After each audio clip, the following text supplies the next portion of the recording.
When I get on my holiday, the first thing I want to eat is seafood. One of the most incredible things that you could ever see in any restaurant is a classic fruit de mer. But we're not in a restaurant, so we're going to do an amazing version of it here in the bottom of my garden on a barbecue. You might think that the barbecue is a difficult way to cook such delicate ingredients, but actually, it's so simple and so easy. And you're already ahead of the game if you start with high-quality, fresh produce. I'm using the best from British waters, with hand-dived scallops and razor clams, Cornish oysters, jig-caught squid, tiger prawns, and mighty Scottish langoustines. Now, there is a bit of a price that comes with shellfish, particularly when it's this good. But you know what? As a one-off kind of occasion, it really is worth spending that bit of money. Most of this shellfish I'll be cooking whole and in their shells, but some things need a little bit of prep. Trim the scallops, keeping the white flesh and the coral roe. Cut open the squid, scrape and score. And then the tentacles. Just going to cut them in half and I'm done. Time to start cooking. So the oysters, they're going to go on first, but they're not going to go on top of the grill. I'm just going to place them very close to the coals. And they'll gently steam with the heat all around them. I'm going to put my razor clams onto the top of the grill. And these guys will cook pretty much like in their own juices. And as they roast and steam, they'll open up. I'll stick my langoustines on. It looks spectacular, doesn't it? Shellfish steaming on hot coals. Just get rid of this tray of water and ice. Just throw it over next door. Can't do that in the kitchen. Next on are the tiger prawns. The great thing about shellfish or fish like this is it doesn't really need much else doing to it. The delicate flesh takes on the smoky flavours of the charcoal, which is why the barbecue is such a special way to cook it. We're going to cook it really simply and serve it with 3 different butters that take everything from being this beautiful shellfish into different parts of the world. First is a Japanese seaweed butter with dried nori seaweed flakes, crushed fennel seeds, pink peppercorns and salt. Fantastic. The second is a spicy Mediterranean butter with smoked paprika and andouille, an Italian chorizo-style sausage paste.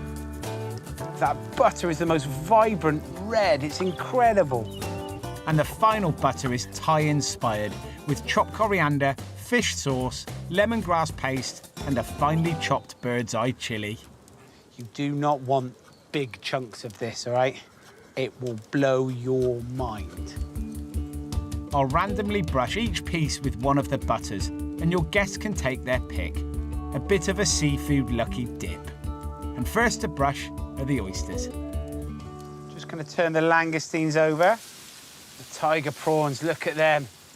They're now beginning to go that wonderful pink and reddy colour where they're cooking. The fierce heat of the barbecue is ideal for cooking seafood quickly and to perfection. My razor clams are cooked. They've opened up. See how quick and easy that was? The oysters are bubbling away. I can see that they're cooked and ready to go. The prawns are next to come off. And finally, the langoustines, a pale pink, firm and done. And these guys just sit, keep nice and warm underneath the grill. Last to cook of my seafood feast are the squid and the scallops. Just put the butter on into the shell and put the shells directly into the coals. The shell will act as a kind of a saucepan for the scallop. It will steam in its own juices and fry a little bit in the butters. I mean, this is exciting. This is what it's about. Cooking on open coals, looking at scallops like that, bubbling away in its own seaweed butter. What a joy and a delight. Scallops only take a few minutes to cook. Once they go from translucent to opaque, they're done. Now, you really, really shouldn't be afraid of cooking on coals. It's very forgiving. It doesn't really matter if things get overcooked because everything you're doing is all about the flavour. You're getting extra flavour from the coals. The final thing to go on is the squid, as it takes no time at all. A rub with olive oil, some salt, pepper, and the squid goes on score side down. And I'm not wasting those tentacles. They're going on too. I'm finding out very quickly that tentacles are not the easiest things to cook on a grill, but that's okay. That lovely little bit of charcoal flavour never hurt anyone. The squid just needs a minute on each side as it rolls up into a lovely cigar shape. Then on with the butters, one flavour for each squid. I love the smell of grilled squid like this. It's such a holiday smell. Cooking done. I just need to build the platter. First thing on is a layer of samphire. Now, samphire, it's a beautiful sea vegetable. It grows in salt marshes and it's absolutely delicious. Next up are the scallops and the langoustines. Barbecued shellfish. Those shells create such a fantastic kind of aroma. I mean, it smells of the sea. Layer up with the prawns, the oysters, the razor clams, and finally the squid. I'm going to rescue these squid tentacles from the coals. Stick these guys in and around the platter. And they have coal tinges on them. Oh, that squid tentacle was lovely. I should have just stuck them straight in the coals. Squid tentacles, don't bother doing them on the grill. Stick them straight in the coals. They taste fantastic. They cook up beautifully. And it's a winner. Serve with some lemon wedges and don't waste any leftover butter. Warm it and serve it on the side for extra dipping. People can grab their langoustines, crack the tails open, dip them in and help themselves. And that is a fantastic centerpiece, cooked on a barbecue. The rain has stopped and the sun has come out in time for my Caribbean pudding.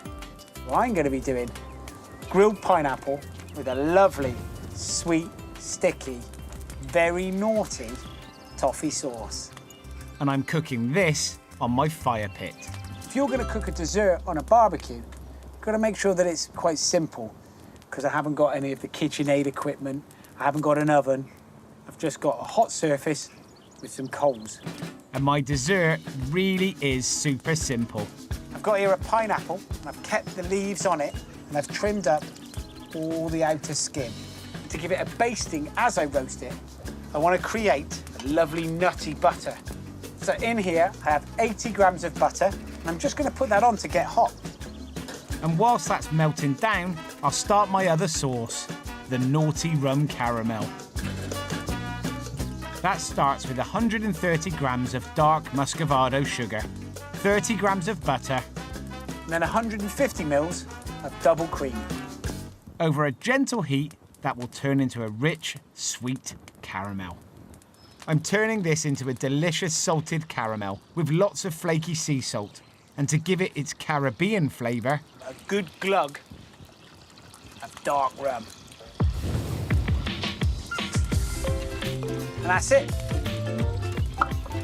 Leave it to one side. Caramel's done. Final touch to my basting butter is a squeeze of lime and some zest. Ready for my pineapple, which I've cut into quarters. I've got the green leaves on, so it still works, kind of like a handle. Give it a little brush of that butter. On it goes. It's gonna be absolutely delicious. Lovely, stunning looking, fantastic pineapples. Serve with a good drizzle of the salty rum caramel sauce, some roasted pecan nuts, and for a real taste of the Caribbean, toasted coconut. You know, the only thing that would make that even more special, some coconut ice cream. I'll go get some. Luckily, I have a well-stocked freezer. I mean, it just looks so lovely.